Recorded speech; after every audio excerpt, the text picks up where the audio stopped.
Good afternoon. I want to first again extend my condolences to the Prude family. I've reached out to them and the local Black Lives Matter protesters to discuss Mr. Prude's life and discuss how we can create real change to address racism in all aspects of our city and our society. And looking forward to continued discussion and recognize the basic humanity of individuals who are suffering from mental health issues like Mr. Prude. That was Rochester, New York, Mayor Lovely Warren that you just saw and heard speaking there, and that was in September of 2020. More than 4 months after Daniel Prude was murdered by Rochester, New York police officers, who basically suffocated him. At least one cop is seen, Troy Talladay as well as Mark Fong are seen, putting all their body weight on Mr. Prude's head while he had a hood over his head.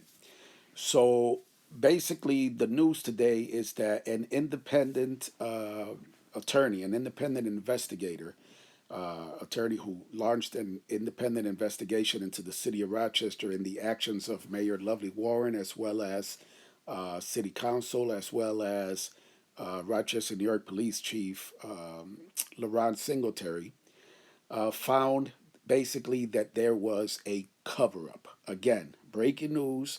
What many of us, including myself, already knew is now official.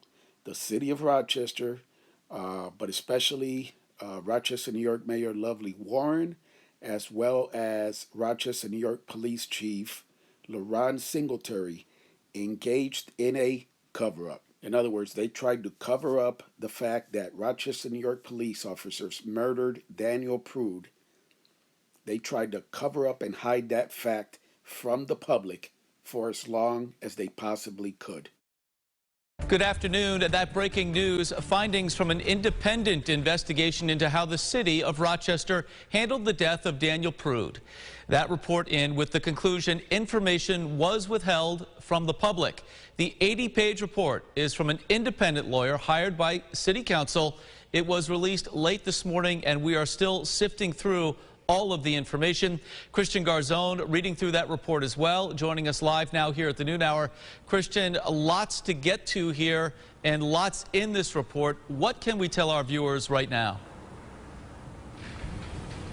Well, Mark, we're told this report is 6 months worth of work between lawyers and staff. They asked the question, did the city suppress information between the arrest and death of Daniel Prude back in March and publicly release the body-worn camera footage? The answer, they say straightforwardly, is yes. They say the investigation showed no explanation that fully accounts for the 4-month delay between the death of Prude and public disclosure of the facts and circumstances under which his death occurred, other than decisions not to make such disclosure. In the final analysis, the decision not to disclose these facts rested, they say, with Mayor Lovely Warren. They add Chief Laron Singletary, quote, disclosed but consistently de-emphasized the role of police restraints in the death of Prude, and his statements did not capture the disturbing tenor of the entire encounter, end quote. They also say Councilmember Mary Lupien learned of the Prude arrest in July, but elected not to speak publicly or alert city officials about the matter. We did reach out to Councilmember Lupien and the city for comment. We'll have more for you on this story on News 8 at 4, 5, and 6. In Rochester, Christian Garzone, News 8. Mark, right back to you. Christian, thank you.